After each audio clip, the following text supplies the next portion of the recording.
പത്തരമാറ്റിൻ്റെ കിടിലൻ എപ്പിസോഡിലേക്ക് എല്ലാവർക്കും സ്വാഗതം. അങ്ങനെ നയനയും ആദർശും ആ പെൺകുട്ടിയെ വന്നിട്ട് ആൻ ജ്വല്ലറിയിലേക്ക് തനിക്ക് സഹായത്തിനായിട്ട് കയറ്റാനുള്ള രഹസ്യങ്ങൾ ചോർത്താൻ ആവശ്യമായിട്ട് ഒരു പെൺകുട്ടിയെ ഏർപ്പാടാക്കിയിട്ടുണ്ട്. ആ പെൺകുട്ടിയുമായി അവർ സംസാരിക്കുകയാണ്. അപ്പോൾ ആ സമയത്ത് നയന പറയുന്നുണ്ട്, ഞങ്ങൾ എന്തായാലും കാര്യങ്ങൾ എന്തൊക്കെ ചെയ്യണം എന്നുള്ളത് നിന്നോട് പറയും, അതനുസരിച്ച് നീ കാര്യങ്ങളൊക്കെ അവിടെ നിന്ന് മനസ്സിലാക്കിയിട്ട് ഞങ്ങൾക്ക് പറഞ്ഞു തരണം കേട്ടോ. ആർക്കും സംശയം തോന്നരുത്. ഉള്ളവരെയൊക്കെ വലിയ കണ്ടുപിടുത്തവും ഒക്കെ ആയിട്ട് മുന്നോട്ട് പോകുന്ന ആളുകളാണ്. അവരെ വെട്ടിക്കാൻ കുറച്ച് പ്രയാസമാണ്. അതുകൊണ്ട് തന്നെ നീ വളരെ സൂക്ഷിച്ചും കണ്ടും കുറച്ച് കഷ്ടപ്പെടേണ്ടി വരും എന്നൊക്കെ പറയുന്നുണ്ട്. അപ്പോൾ ആ സമയത്ത് ആ പെൺകുട്ടി പറയുന്നുണ്ട്, അതൊന്നും ഓർത്ത് നിങ്ങൾ സങ്കടപ്പെടേണ്ട. എന്തായാലും നിങ്ങളുടെ ഒരു സ്ഥാപനത്തോട് എനിക്ക് വളരെയധികം കൂറുണ്ട്. അതുകൊണ്ടാണ് ഈ ഒരു ദൗത്യം ഞാൻ ഏറ്റെടുക്കാമെന്ന് കരുതിയത്. എന്തായാലും നിങ്ങൾ ടെൻഷൻ അടിക്കേണ്ട. ആരും അറിയാതെ കൈകാര്യം ചെയ്തിട്ട് അവിടെ നിന്നുള്ള കാര്യങ്ങളൊക്കെ നിങ്ങൾക്ക് വേണ്ടത് ഞാൻ എത്തിച്ചു തരാമെന്നൊക്കെ ഇങ്ങനെ പറയുന്നുണ്ട്. അങ്ങനെ ആദർശ് പറയുന്നുണ്ട്, എന്തായാലും കാര്യങ്ങൾ വ്യക്തമായിട്ട് ഞങ്ങൾ പറഞ്ഞു തരാം. പിന്നെ അവിടെ ചെന്നിട്ട് ഓരോ സമയത്ത് നീ അവിടുത്തെ ക്യാമറ നിരീക്ഷിക്കുകയും അതുപോലെ അവിടെ നിന്ന് ആരെങ്കിലും ഫോൺ ചെയ്യുന്നുണ്ടെങ്കിൽ അത് ശ്രദ്ധിക്കുകയും ഒക്കെ ചെയ്യണം.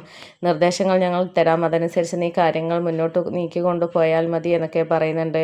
അങ്ങനെയൊക്കെ സമ്മതിച്ച് ആ പെൺകുട്ടി അവിടെ നിന്ന് പോവുകയാണ്. അങ്ങനെ ആദ്യം തന്നെ ഒരു ദൗത്യം ആദർശ് കൊടുത്തിരിക്കുന്നത് അവിടെയുള്ള ഡേവിഡ് സാറെ ഒന്ന് വട്ടം കറക്കിയിട്ട് തൻ്റെ കൈക്കുള്ളിൽ ആക്കുക എന്നുള്ളതാണ്. അയാൾക്ക് ഒരു വീക്ക്നെസ് ഉണ്ട്, അത് ഞാൻ പറഞ്ഞു തരാം. അതിൽ നീ കയറി പിടിച്ചാൽ അയാളെ നമ്മളുടെ കൈവെള്ളയിൽ കിട്ടും, അതുറപ്പാണ്. പ്രത്യേകിച്ച് നിൻ്റെ. നമുക്ക് എന്തായാലും ഞങ്ങളെ അറിയാവുന്നത് കൊണ്ട് തന്നെ നമ്മുടെ അടുത്തേക്ക് എന്തായാലും അടക്കാൻ സാധ്യതയില്ല. കാരണം അയാൾക്ക് കിട്ടുന്ന പണത്തെ അയാൾ ശ്രദ്ധിക്കുകയുള്ളൂ. പണമെന്ന് പറഞ്ഞാൽ അയാൾക്ക് വീക്ക്നെസ്സാണ്.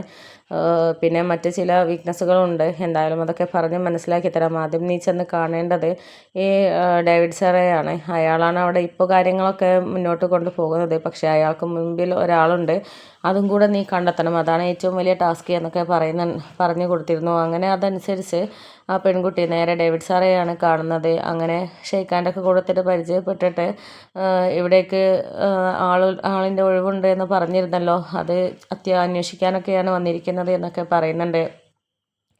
അപ്പോൾ ആ ഒരു പെൺകുട്ടിയെ കണ്ട സമയത്ത് തന്നെ ഡേവിഡ് സാർ ഇങ്ങനെ ചിന്തിക്കുന്നുണ്ട്, ഇത് കൊള്ളാലോ, ഈ പെൺകുട്ടി കൊള്ളാലോ, ഇത് നമുക്ക് മോഡലായാൽ അടിപൊളിയാകും, സാറിനോടും പറയാലോ എന്നൊക്കെ ഇങ്ങനെ ചിന്തിച്ചിട്ട് ഇങ്ങനെ ഓരോന്ന് ആലോചിച്ച് നിൽക്കണം. അപ്പോൾ ആ സമയത്ത് എന്താ ആലോചിച്ച് നിൽക്കുന്നത് എന്നൊക്കെ ചോദിക്കുമ്പോൾ, നിന്നെ കണ്ടപ്പോൾ പ്രത്യേകം ഓർമ്മ വന്നത് ഞങ്ങൾ മോഡലിംഗ് രംഗത്തുള്ള കുറച്ച് ചിത്രങ്ങളാണ്, നിനക്കത് നന്നായിട്ട് മാച്ചാകും, അതിനെക്കൊണ്ട് നീ ആ ഒരു രംഗത്തേക്ക് വരുന്നോ എന്നൊക്കെ ചോദിക്കുമ്പോൾ, നിങ്ങൾ എന്ത് പറഞ്ഞാലും ഞാൻ അതനുസരിച്ചോളാം എന്നൊക്കെയുള്ള രീതിയിൽ ഒന്ന് മൂളി കുറച്ച് നാളത്തോടൊക്കെ നിൽക്കുന്നത് പോലെയാണ് നിൽക്കുന്നത്. പക്ഷേ അത് നമ്മുടെ പെൺകുട്ടിയുടെ ഒരു അഭിനയം മാത്രമായിരുന്നു. ഡേവിഡിന് അത് തിരിച്ചറിയാനൊന്നും സാധിച്ചിട്ടുണ്ടായിരുന്നില്ല.